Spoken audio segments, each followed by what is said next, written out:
Assalamualaikum warahmatullahi wabarakatuh. Perkenalkan, nama saya Safiah SPDI, Guru Al-Quran Hadis di Man 2 Aceh Timur, sekaligus mahasiswa PPG dalam jabatan tahun 2025 batch 1 LPTK UINSI Samarinda. Pada hari ini Kamis 8 Mei 2025, saya akan melaksanakan uji kinerja praktek pembelajaran di Man 2 Aceh Timur. Praktek pembelajaran ini saya lakukan pada kelas 11 dengan materi pokok berkompetensi dalam kebaikan. Berikut video pembelajarannya. Selamat menyaksikan. Wassalamualaikum warahmatullahi wabarakatuh. Assalamualaikum. Waalaikumsalam warahmatullahi wabarakatuh. Apa kabarnya anak-anak?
Siti Anissa, Fahri Ridwan,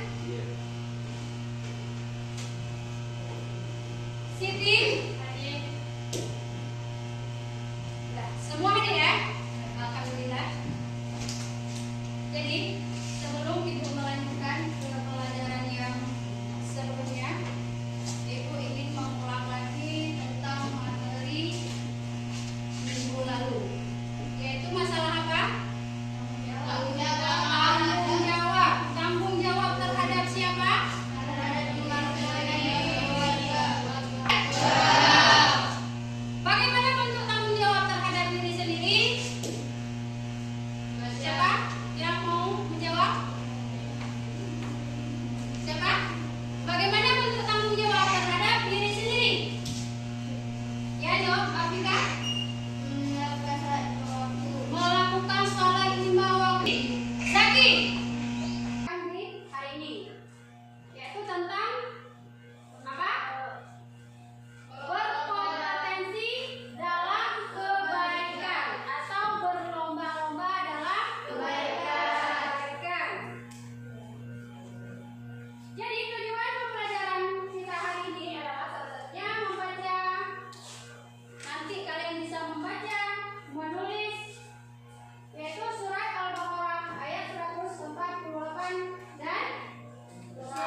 Action.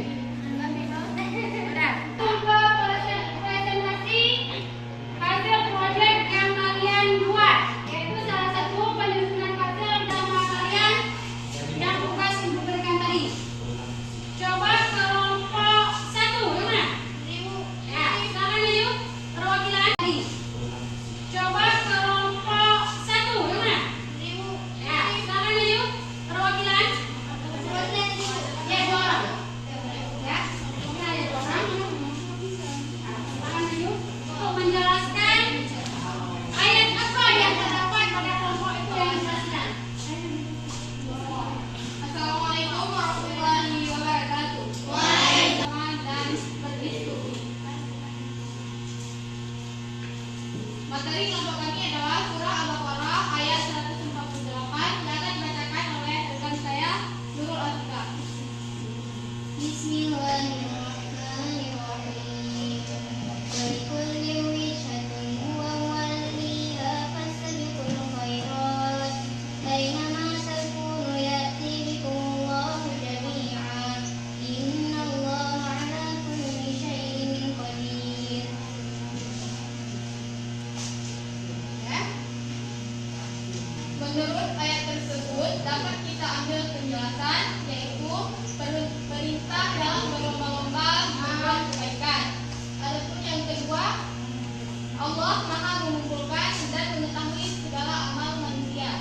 Yang ketiga, perbedaan kiblat setiap umat punya arah ibadah. Perintah berlomba-lomba dan kebaikan fokus pada kualitas ibadah dan akhlak. Kebaikan bisa dilakukan di mana saja dan amal saleh yang lebih penting. Coba diperlihatkan bentuk proyeknya pada kawan-kawan kalian. Nah, seperti apa dan penyusunan puzzle-nya. Nah, coba lihat apa sudah benar penyusunannya. Nah, ada kelompok berapa? Kelompok 3. Ada Pak Bangun, sebutkan namanya. Saya dari kelompok 3, ini kelompok berapa? Assalamualaikum warahmatullahi wabarakatuh. Saya dari kelompok 3 ingin bertanya, dalam surah Al-Baqarah ayat 148 itu dijelaskan salah satunya mengenai arah kiblat dan perintah berlomba-lomba dalam kebaikan. Yang kami tahunya kan adalah apa pesan utama yang dapat diambil dari surah Al-Baqarah ayat 148 tentang arah kiblat dan perintah fastabiqul khairat tersebut. Terima kasih untuk kelompok 3 karena sudah meluangkan untuk bertanya. Izinkan saya menjawab pertanyaan dari kelompok 3. Pesan utama dari ayat ini adalah bahwa perbedaan arah kiblat atau tempat ibadah bukanlah yang paling penting, tetapi hal yang terpenting adalah berlomba-lomba dalam kehidupan. Allah ingin manusia fokus pada amal saleh, bukan pada perbedaan. Setiap orang akan kembali kepada Allah dan mempertanyakan segala jawabannya. Jadi setiap orang hendaklah mengisi kehidupannya dengan berbagai kebaikan, kapanpun dan dimanapun kita berada, dan terus beramal soleh dengan hati yang ikhlas dan mengharapkan keridhaan Allah Subhanahu wa Ta'ala. Bagaimana? Jelas? Jelas. Beri nafas untuk kelompok 1. Ya, kelompok 1 silakan. Sekian presentasi kelompok kami. Lebih dan kurang kami mohon maaf. Saya akhiri. Wassalamualaikum warahmatullahi wabarakatuh. Waalaikumsalam warahmatullahi wabarakatuh. Sekarang kelompok 2 ya. Ada kelompok berapa?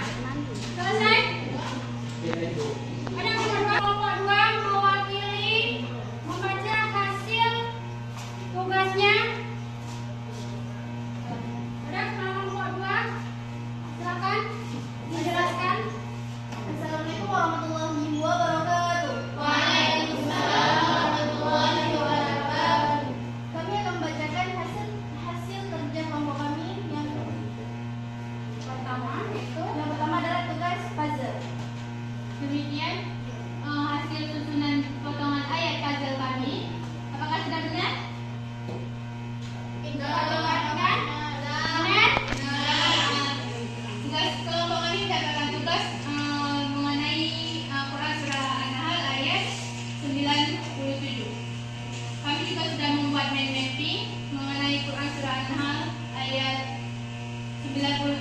Demikian hasil mind mapping kami. Perlihatkan ya. Hasilnya, hasil mind mapping kami ada syarat amal diterima, yaitu harus dilakukan oleh orang yang beriman, berlaku untuk laki-laki maupun perempuan, menunjukkan kesetaraan di hadapan Allah. Selanjutnya ada balasan dari Allah, kehidupan yang baik di dunia, tenang, cukup, berkah, dan pahala yang lebih besar dari apa yang dilakukan. Terus ada terakhir ada nilai keadilan. Allah tidak melihat jenis kelamin dan status sosial. Allah Maha mengetahui semua amal sekecil apapun. Dari hasil mind mapping kami dan dari penjelasan dari mind mapping kami, adakah yang ingin bertanya? Ya, silakan. Yang ingin bertanya pada kelompok 2. Silakan, siapa? Dari kelompok mana? Assalamualaikum warahmatullahi wabarakatuh. Waalaikumsalam warahmatullahi wabarakatuh. Saya wakil kelompok 3 ingin bertanya. Di dalam surah An-Nahl ada disebutkan mengenai hayatun thayyibah. Apa makna dari hayatun thayyibah tersebut? Dan apakah kehidupan yang baik itu harus selalu kaya dan sukses secara duniawi? Terima kasih. Jawaban akan diberikan oleh Bapak Ibu. Nah, hayatun thayyibah adalah kehidupan yang baik menurut pandangan Allah, bukan sekedar kaya atau sukses secara materi. Kehidupan yang baik adalah hidup yang berkahi, penuh ketenangan, qanaah, merasa cukup dan dekat dengan Allah walaupun mungkin tidak mewah secara duniawi. Orang yang memiliki iman dan amal saleh akan merasa kedamaian dan bermakna dalam kehidupannya. Sekian, adakah Apakah jawabannya jelas? Jelas. Jelas ya? Ada. Nanti beri apa untuk kelompok 2. Demikian hasil presentasi hasil diskusi kami. Lebih dan kurangnya mohon maaf. Wabillahi taufiq wal hidayah. Wassalamualaikum warahmatullahi wabarakatuh. Waalaikumsalam warahmatullahi wabarakatuh. Jadi itulah hasil.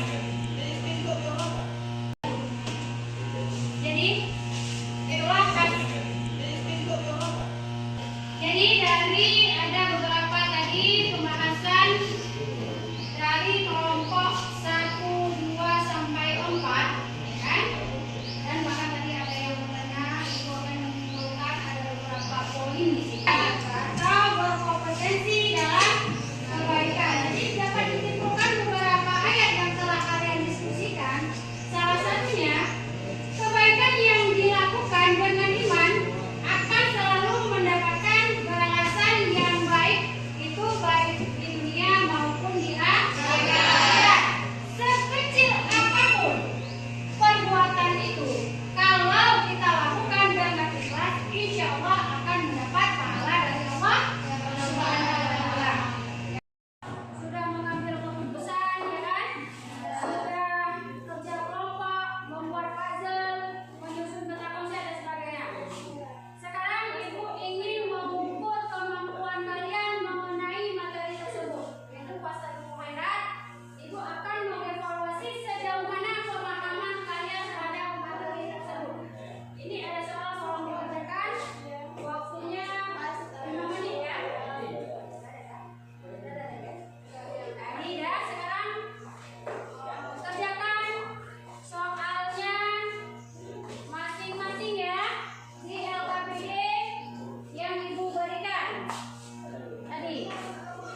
pembelajaran kita tersebut mengenai dasar khairat. Apakah pelajaran ini bisa diterapkan dalam kehidupan sehari-hari? Atau bisa diambil hikmahnya? Bisa. Contohnya apa? Melakukan kebaikan sekecil apapun, misalnya memindahkan pohon ranting di tengah jalan, Ya. menggunakan arus lewat bagi pengemudi. Ya, itu salah satunya, ya kan? Itu hal yang kecil yang bisa kita lakukan dalam berbuat baik tersebut, ya kan?